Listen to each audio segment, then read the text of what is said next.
Uzbekistan's veteran leader Islam Karimov easily won another 5 years at the helm of Central Asia's most populous nation in an election that Europe's main security body criticized for lacking genuine opposition.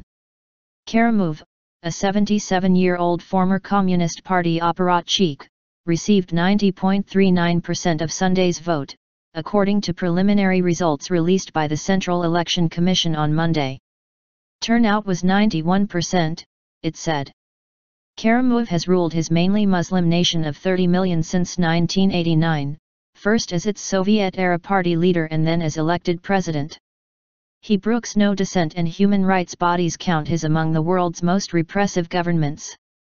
Russian President Vladimir Putin promptly congratulated Karimov on his re-election, saying in a message that the vote was proof of his high authority among his compatriots.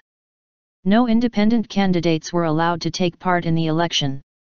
The three hopefuls in running represented parties mainly loyal to Karimov and praised him during their campaign. The figure of the incumbent dominated a political landscape without genuine opposition, election observers sent by the Organization for Security and Cooperation in Europe, OSCE, said in a statement issued on Monday. In this environment, persistent legal and organizational shortcomings of the electoral process remained unaddressed. Karimov was elected for the fourth time, although the constitution restricts the presidency to 2 consecutive terms. This was in contravention of the rule of law and raises doubts about the Central Election Commission's independence, said Tana Dazoluida, head of the monitoring mission of the OSCE's Office for Democratic Institutions and Human Rights, ODIHR. Uzbekistan has never held an election judged to be free and fair by the West. New York-based Human Rights Watch cites its sources as saying that there are between 10,000 and 12,000 political and religious prisoners in Uzbekistan.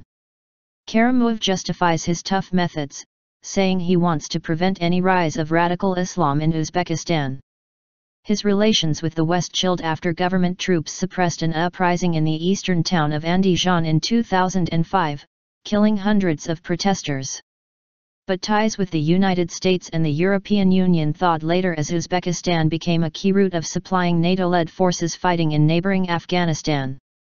NATO opened its Central Asia office in the Uzbek capital Tashkent last year. The ODIHR observers said local media did not provide voters with alternative views to make an informed choice. Authorities declined to accredit most Western media, including Reuters.